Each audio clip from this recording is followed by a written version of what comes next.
Guys এই যে দেখেন আমরা কায়াকিং করছি, আমি এখানে ভিডিও করছি আর সে আমার পেছনে নৌকা চালাচ্ছে বৈঠা দিয়ে।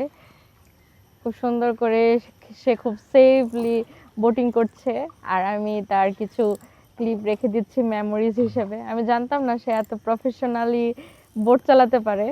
তো চিন্তা করছি আমাদের সাভারে তো নদী অনেক, চিন্তা করছি তাকে একটা আমার জন্য পার্সোনাল নৌকা কিনতে বলবো, সেখানে সে আমাকে মাঝে মাঝে ঘুরিয়ে বেড়াবে। কারণ আমার কিন্তু নৌকায় উঠতে আমার পানি, আমি যদিও সাঁতার পারি না তবে আমার পানি কিন্তু খুব ভালো লাগে। তুমি কি সাঁতার পারো? না। ও মাই গড, তাহলে কি তোমার উপর কি, তোমার কাছে কি আমার লাইফ সেভ? না, যে আছে না, লাইফ জ্যাকেট আছে না। কই লাইফ জ্যাকেট কি পরছো তুমি? না, পড়তে হবে কেন, এখানে দিয়ে দিয়েছে আর পানি খুবই কম।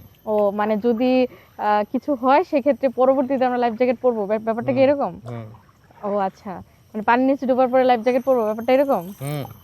ও না, তাহলে প্ল্যান চেঞ্জ করতে হবে। তবে ভালোই নৌকা চালাও তুমি, হাত ব্যথা করছে না? না। টায়ার্ড লাগে না? আরে ভাই, এইভাবে নৌকা চালাইছি, কিভাবে দেখাবো? এই যে এইভাবে নৌকা চালাইছি, এই যে ও ভাই বইটা, এই যে বইটা, এই দেখি। যে বইটা, দেখছো? এইভাবে নৌকা চালাইছি।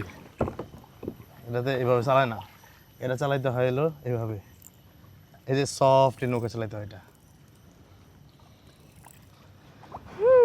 সফটলি নৌকা চালাতে হয় না? হ্যাঁ, সফটলি আস্তে আস্তে।